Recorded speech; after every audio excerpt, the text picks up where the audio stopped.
Okay, before we dive into the meat and potatoes of this installment of the big music theory online class that I'm making here, I want to do a little bit of review just to make sure that we're all on the same page. So just a couple quick videos reviewing the kind of main points of what we need to know going forward to be successful in this class. I'm not going to review everything that we've covered in the first two versions of this class, but the kind of most relevant things that I want to be sure that we're on the same page on before we go forward. So first things first, key signatures and keys, particularly just major keys, because we're going to talk about minor keys shortly. So I want to be sure that we're on the same page with how to determine what key we are in. Let's just look at a couple key signatures. And particularly what I want to remind you of here is the rule to figure it out. So let's throw this key signature on here, and I want you to tell me what key we are in. Do you remember the rule? The rule for sharps. When you see sharps, the rule is you take the last sharp and you go up a half step. So this is a C sharp. So we're going to go up a half step, and that makes a D natural, a D. And D is the name of this key.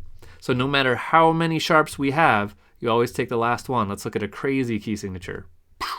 This one, crazy key signature. If you were playing a piece in this key, you would be mad at the composer. What do we call this key signature? We're going to take that last sharp. That last sharp is a B. B sharp. They can happen. They can exist. We're going to take that and we're going to go up a half step to C. But this is not the key of C, because if we look through the key signature, C is already sharped. So that means this is the key of C sharp. Okay? C sharp major. Let's look at another one. Here we go. The favorite key of any guitar player. We take the last sharp. It's a D. We're going to go up a half step, and that's E. So this is the key signature for the key of E. So the rule is you take that last sharp, you go up a half step. Now, if we're looking at flats, slightly different rule. The rule on flats is we take the second to last flat, and that is it. That is the name of our key. So here we have three flats, B flat, E flat, and A flat. So we're going to take our second to last flat, that's E flat, and that's the name of the key. So E flat major is the name of this key. Let's look at a big crazy one. There we go. Another really ugly key.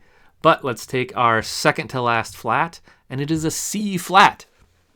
And you're like, why? Why would anyone do that? Because you can. If you get into really weird key signatures, you can do that. So this is the key of C flat, is what we're looking at here. Let's do maybe this one. What's this key? This is A flat, right? Second to last, A flat. Just two flats. The key is going to be B flat, because second to last one. Now there's one exception to, actually there are two exceptions to these rules that I've told you. The first one is when we have one flat, because we can't take the second to last accidental in the key signature because there's only one. So in this case, you just have to remember one flat is the key of F. F is one flat. The other exception to all rules is if there are no sharps or flats. And in that case, it is the key of C major. So C major is no flats or sharps, just nothing. One flat is F, and all the rest of them follow those rules. If it's sharp, you take the last one, go up a half step. If it's flats, you take the second to last one, and that's the name of it. So that's how we figure out the name of the key we are in based on the key signature.